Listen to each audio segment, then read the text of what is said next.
Now, if a little Rocky Top doesn't get you in the right mood, I don't know what will. This is a very special day, obviously. Our surroundings doesn't set the tone for our attitude. Ideally, yeah, we'd be in a big stadium somewhere, a big conference center, and we'd get together and we'd be able to shake hands. We can't do that. We can't shake hands, so we'll do a little elbow pop at you. But the congratulations, our feeling is no different in our surroundings where we are now than if we were all together at the same place. The significance is no different. This is a culmination of almost, and in some cases, at least a half a decade of effort on all you graduates' parts, support from your family members, your guardians, your significant others, your friends. This is the culmination of that. And this last half decade has basically set the tone for the rest of your life, for the majority of you.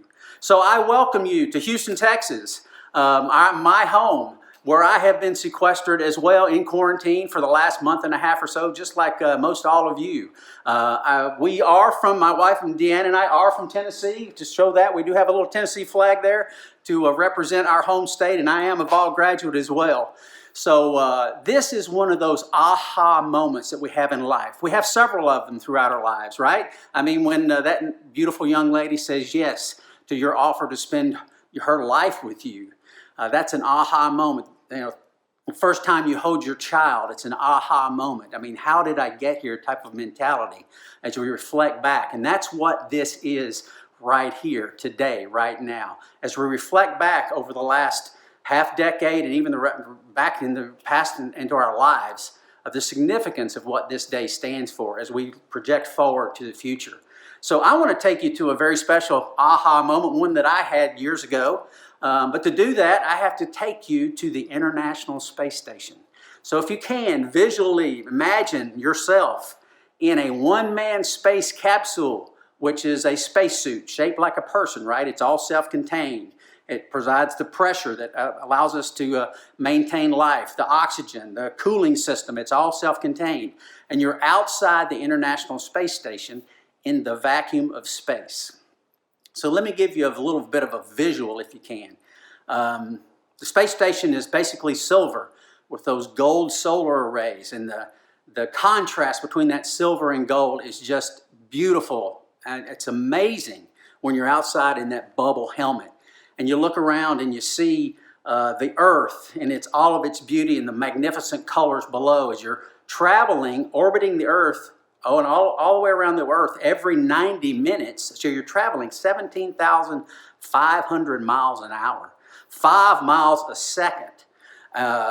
So you're moving very fast as you look at the Earth below and see those colors going by. And of course, that's contrasted with the blackest black you can imagine in the sky on the light side of the orbit, because the sun blanks out all the light from the stars. So you can't see the stars on the day side of an orbit, just like you can't see the stars during the daytime. But it's brilliant. It's amazing. So put yourself there. Put yourself in that position. Now, very briefly, let me describe a little bit about the space station, because it has significance in what I'm going to share with you. The space station is basically many massive computer systems that all work together with avionics boxes and valves and actuators, electronic actuators, and all of these things produce heat. So we orbit liquids, move liquids through cylinders and pipes and such, and pumps throughout the space station to absorb the heat out of these systems, and we transition them to another liquid on the outside of the space station, and we take it to radiators. And we make that liquid, that heated liquid, go through those radiators and dissipate that heat out into the vacuum of space. We have these radiators on the truss system. They kind of hang out the back of the truss system. So get a visual for that. Now, when we were building the space station, before we had those truss systems and those radiators out there, we still had to dissipate the heat in the systems that were on board. And we did that with radiators that were on the center of the space station, where the truss isn't all hooked together. We call it the rat's nest because there's wires and cables and everything like a rat's nest in that area. But there were a couple of radiators there that dissipated the heat. They have since been disconnected. They're not used. So I'm on a spacewalk out on the space station, on the center part of the space station in that rat's nest. And on a spacewalk, of course, you're walking with your hands.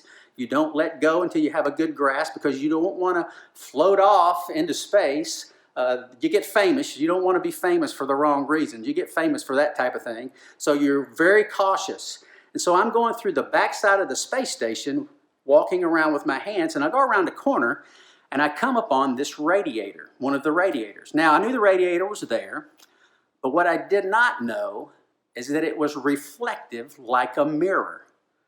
So for the first time in my life, I had never seen myself, obviously, in space, in a spacesuit, on a spacewalk, until I got in front of that mirror, and there I was.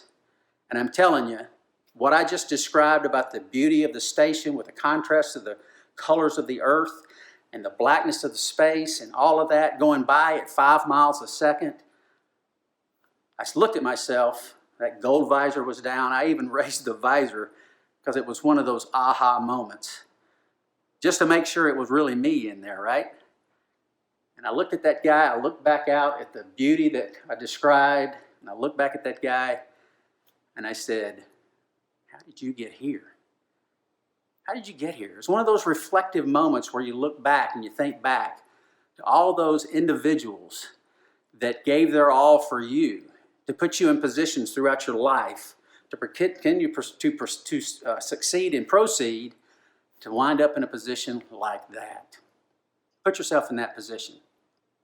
And about that time, as I'm taking a moment to take it all in, I look down, and going by below at 5 miles a second is Hawaii. The blue of the Pacific Ocean, the beauty of the land contrasted with some puffy clouds that I was above, and looking down as it's going by at 5 miles a second. And I thought, wow, I'd love to go there one day. And eventually I did. A couple of years later, I'd never been at that point. I took my family, we went to Hawaii, and visited Pearl Harbor. Of course, I've spent 30 years in the military, in the Navy, and of course, so the military and military history is very important to me. And we went to Pearl Harbor, and I learned a lot about Pearl Harbor while I was there. A couple of things I'll share with you I learned that there were 8 battleships in the harbor at Pearl Harbor during December 7th, 1941, when the Japanese attacked. There were the USS California, the Arizona, the Oklahoma, the West Virginia, the Nevada, the Maryland, the Pennsylvania, and the USS Tennessee.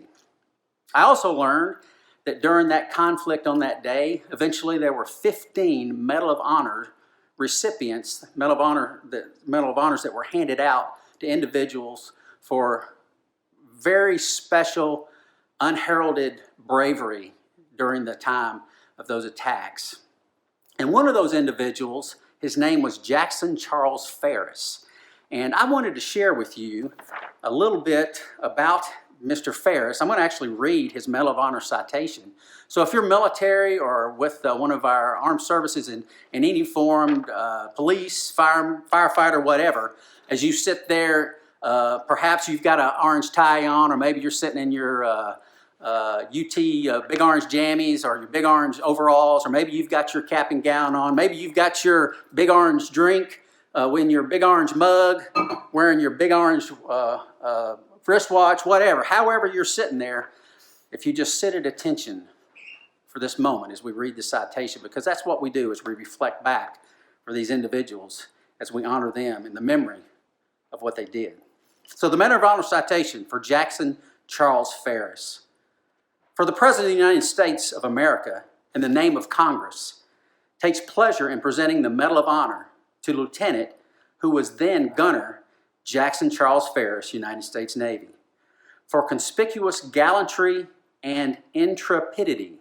That's a word we don't often use. So I looked it up to make sure I understand. It's a lack of fear in dealing with something new and completely unknown.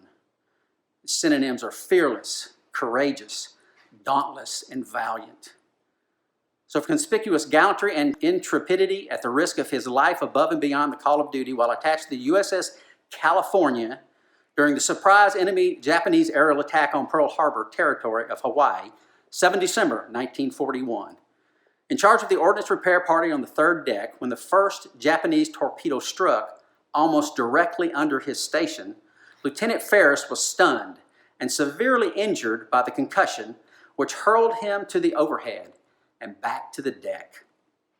Quickly recovering, he acted on his own initiative to set up a hand supply ammunition train for the anti-aircraft guns, with water and oil rushing in where the port bulkhead had been torn up from the deck, with many of the remaining crew members overcome by oil fumes and the ship without power enlisting heavily to port as a result of a second torpedo hit.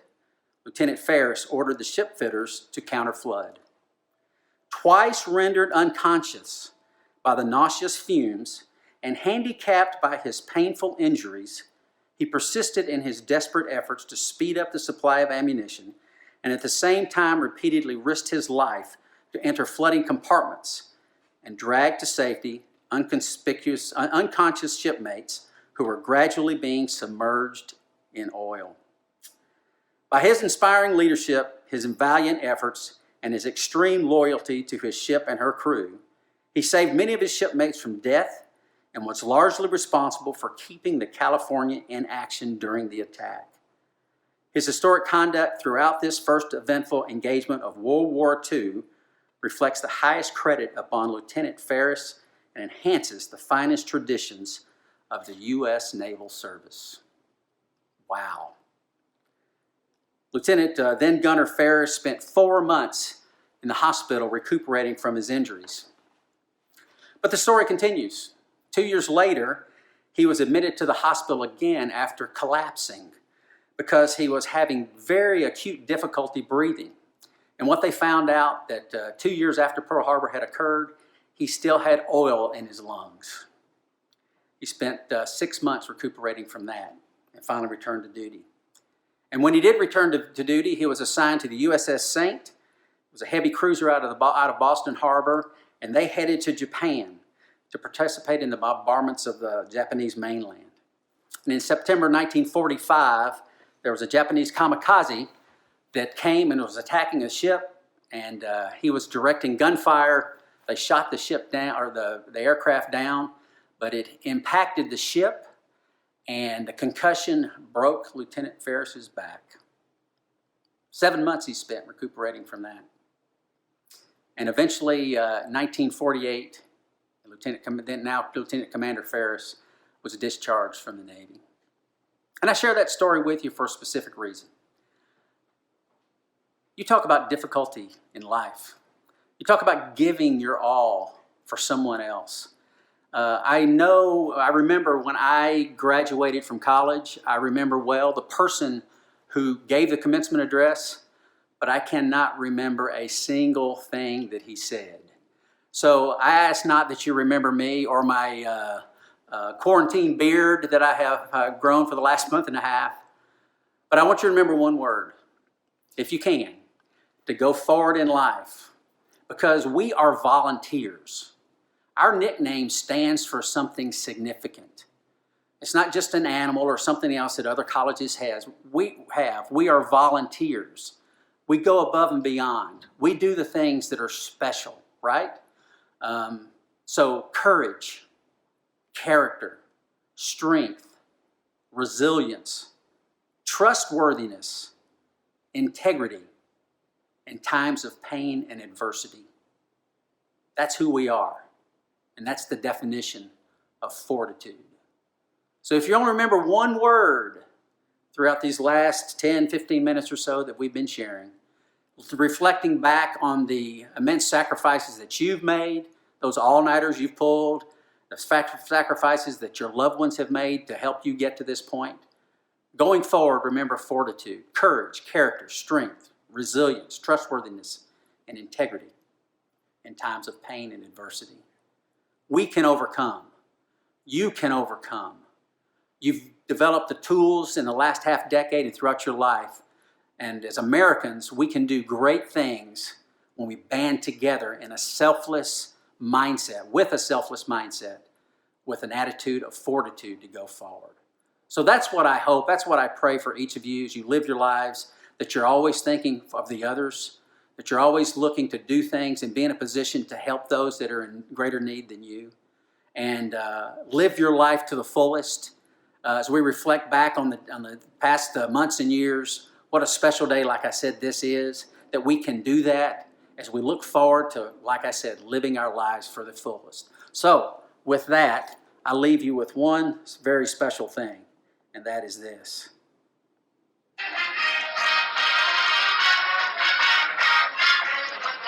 You are volunteers.